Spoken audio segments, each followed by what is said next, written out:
From the main page, you can go to Master and select Employer, or you can use the shortcut Employees.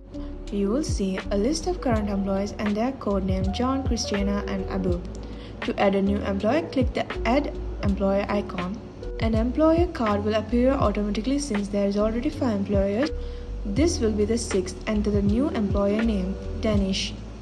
And you can select the nationality of the employer. Or you can type in and add their designation, salesman or driver. And you can also add new designation by clicking the plus.